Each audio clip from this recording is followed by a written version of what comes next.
Hey everybody, how you doing today? I am gonna make sure I share this post with everybody. Hope you're having a good week.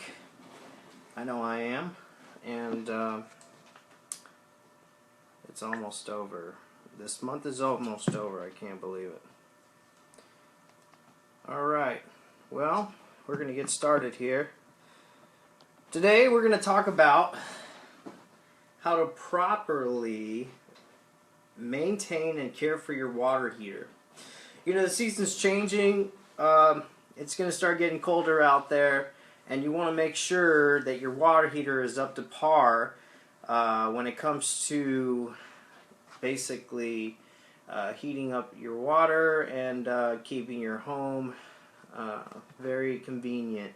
So basically, your water heater is always there to take care of you and your family. So whether it's giving hot baths, clean clothes, or sparkling dishes, your water heater is always working hard. But it is the second biggest energy consumer of your home. So if you take care of it, it'll take care of you in the long run.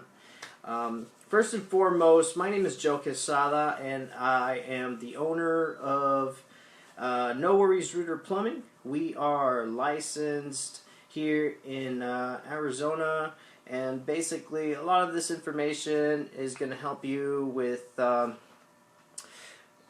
your systems at home. If you have any questions, always feel free to send us a message, give us a call. We are always here to help. So with that being said, please like and share if you like what you're seeing, and let us know how we're doing. You know, I'm not an expert at coordinating these live shows here, but you know, I'm going to get better. I'm working on it, so I hope you can bear with me on that. Anyway, so let's see here. I want to thank Daryl Quesada for working so hard at coordinating a lot of this stuff and putting a lot of these things together. We definitely appreciate you, Daryl. So thank you so much for all the hard work you're doing here at our company. So let's see here. Show your water heater some love by following a routine water heater maintenance schedule that will keep it running for its 15 years expected lifetime and perhaps beyond. That's true. I mean, I gotta tell you, my mom has a water heater it's a gas water heater, so this thing has been living for the last 30 years. I kid you not. This thing has not been maintenance or serviced or nothing like that. But I'll tell you right now, they don't make them like they used to. These new water heaters, I'm not gonna tell you otherwise, but basically they're not built like they used to. They're very, very oh my god. Anyway, they're not like they used to be, and basically if you do routine maintenance on these, they should last up to 15 years. So let's see, 6 water heater maintenance tips. Alright, so let's go.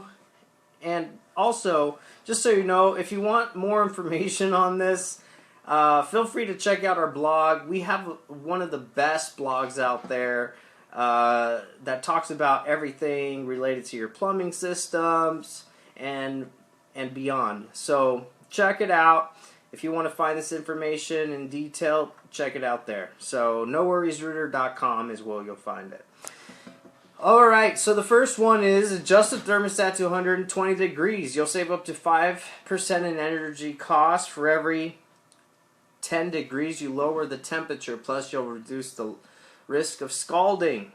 Hey, I can't tell you enough how many times I walk into a home and I do a test on the temperature for their hot water, and it's crazy hot, scalding hot. So just make sure, you know, some people like it super hot, which is cool, but hey, if you have kids, you got to watch out for the children. Or the elderly, obviously, they are the ones that could, suffer from this. So, anyway, don't forget to adjust your water heater. It's nice to save some money when you do so. So, always maintain 2 feet of clearance around the unit unless the manual states otherwise. Well, that's pretty common sense. You want to do that, especially if it's a gas water heater. You don't want to not have good distance there. So, flush the tank at least once a year to remove sediment and debris. Now, that's something that a lot of people don't know about.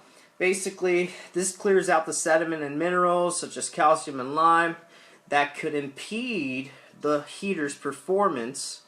Not flushing the unit could cause loss of pressure, burst pipes, or a total breakdown of the heater itself. That is pretty much true. There's a lot of hard water here in Arizona. Not sure what other parts of the country you'll be watching this at, but hey, Arizona has so much sediment, calcium, and minerals that will basically, if it's an electric water heater, it'll build up on the elements. If it's a gas heater, it's basically depleting so much of the system components, the anode rod, and basically the vessel in itself could also be compromised. So try to do that, and you should see some good results. Let's see. Annually test the temperature pressure relief valve by quickly discharging it to 2 or 3 times. Is the way I like to do it. Following the testing, keep an eye out for small leaks from the valve. So yeah, that's one big indicator. Hey, if you're playing with that valve, you turn it on and off, and if it's leaking, that means that valve is not good anymore. It would have to be repaired, or not repaired, excuse me, replaced. I don't think you could repair those things once they're compromised. They're done. Examine the sacrificial anode rod. Yeah, check the sacrificial anode rod about every 3 years. Replace the rod if more than 6 inches of the core steel wire is exposed. That's one of the ones that a lot of people don't even know about, but basically that is a sacrificial rod, so that it deteriorates there versus the tank. So the rod is less than 1/2 inch thick. The rod is coated with calcium. Those rods get, gunked up with calcium built up and whatnot. So always make sure you check that as well. Insulate older units to improve efficiency. That's a great idea. They sell these blankets, they're the insulation blankets, at your local hardware store. If you really want to get down with it, you basically wrap them up like a blanket. It's a big baby. Also, insulate the hot and cold water pipes. That's a great one to do. It's inexpensive. You obviously want to use something that's going to work, so you take what we call these foam insulators. Basically, they will wrap around the pipe of the distribution side, the incoming and the outgoing, so it's just perfect for that. So, water heater leaks. How to spot a water heater leak? Well, it's very obvious. Is it wet? Sometimes it'll creep up on you and it'll just happen, but hey, for the most part, you want to make sure that there isn't any puddles forming. Let's see. Yeah, visible leaks coming from the tank, underneath the tank, from the water supplies, anything related to water. If it's starting to seep there, hey, that's a big red flag for you. You definitely want to make sure you shut down the water if you can, or just call your local professional to help you out with that, but that would be a big red flag there. Anyway, I've seen issues with water heaters that have caused tremendous amounts of water damage. Now, I tell you right now, if you don't want to experience a bad experience with a water heater leak, I'll tell you, replace it if you're not under warranty or whatnot. But you always want to make sure you're up to date with the facts about your water heater. That way you can avoid a very costly to the tune of $10,000. I've seen losses up to that amount. So it gets expensive. Anyhow, it's let's see. It's simple. Hot water keeps your home running smoothly. That's why No Worries Rooter, we consider it our job to keep the hot water in your home flowing. Call one of our service experts at 480-788-2564 and let us help you with any water heater maintenance question or plumbing problem you have. That's what we do, and we take our job very seriously. So folks, if there's any questions out there that you have, feel free to go ahead and comment, and I will answer your questions. And it looks like we have someone here. Alright, that's cool. Hey, what's up? How are ya? Send us your message. Send us your questions. What kind of questions are you guys experiencing out there? I know everyone's a plumber. Everyone was born a plumber and all, but sometimes you want to ask the experts. Anyway, I will be here for another minute, and then I am going to say goodbye. Oh, one other thing is that I wanted to show you guys what it looks like when you're having either a water heater, a gas water heater, or a electric. There's a big difference, and I just wanted to show you real quick what it looks like. Oh, wow. That's a good one. What's your favorite drain machine? Wow. I gotta tell you, I'm a Rigid fan, 100%, Tom. I am,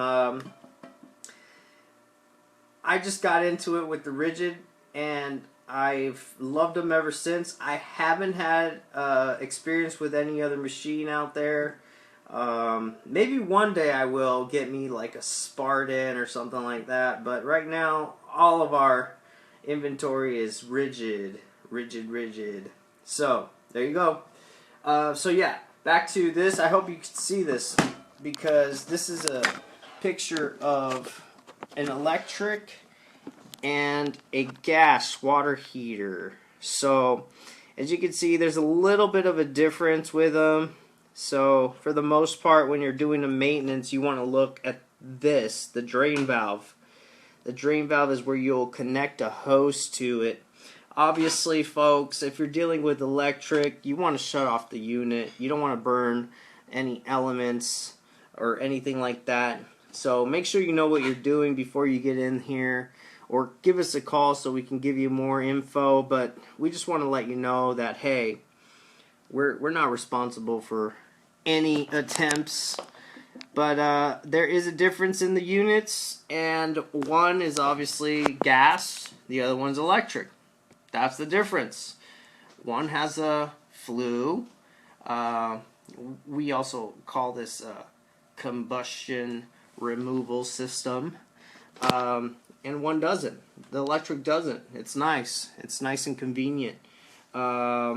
So water distribution line, the cold, you usually want to have a shutoff valve right there. That's a good thing.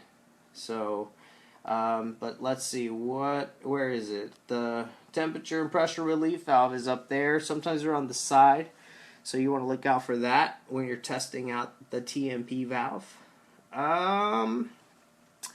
Overall, that covers that whole part of our water heaters. So let's see here. I want to take some more questions. Anybody else have another question for me?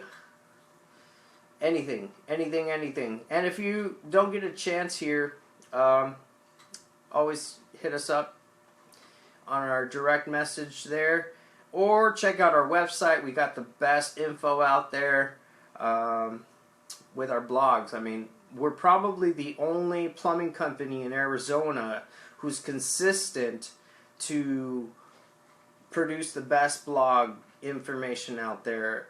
If you're not part of our email list, you should be. We have a dedicated email subscription list where you're going to get the front of the line information. Sometimes we throw in some great freebies there.